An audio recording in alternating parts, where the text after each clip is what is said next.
Kronologi kerusuhan yang terjadi di Dago, Bandung berawal dari Polrestabes Bandung yang menolak laporan dari warga. Diketahui sejumlah warga di Dago Elos memblokade Jalan Insinyur Haji Juanda Dago, Kota Bandung, Jawa Barat pada Senin 14 Agustus 2023 mulai pukul 21 waktu Indonesia Barat. Kronologinya dimulai saat sejumlah warga bersama kuasa hukum mendatangi Polrestabes Bandung untuk membuat laporan atas penipuan yang dilakukan kepada warga Dago Elos. Laporan itu terkait dengan dugaan pemalsuan data dan penipuan dari keluarga Muller. Keluarga Muller mengaku keturunan Ratu Wilhelmina dan menguasai tanah di wilayah Dago dengan surat agendum verponding atau hak milik terhadap suatu tanah. Warga sudah tiba di Polrestabes Bandung sejak pukul 10.20 dan baru diperbolehkan masuk sekitar pukul 11.45 menit.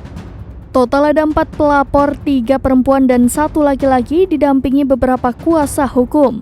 Setelah ditunggu sampai pukul 19.30 waktu Indonesia Barat, kepolisian hanya melakukan pemeriksaan acara wawancara, bukan berita acara pemeriksaan.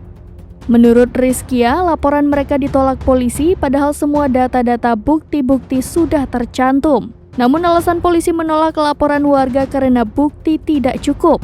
Selain itu, alasan polisi lainnya adalah ingin ada salah satu pelapor yang memiliki sertifikat tanah. Lalu warga meminta polisi datang menemui mereka langsung dan menyampaikan alasan secara langsung.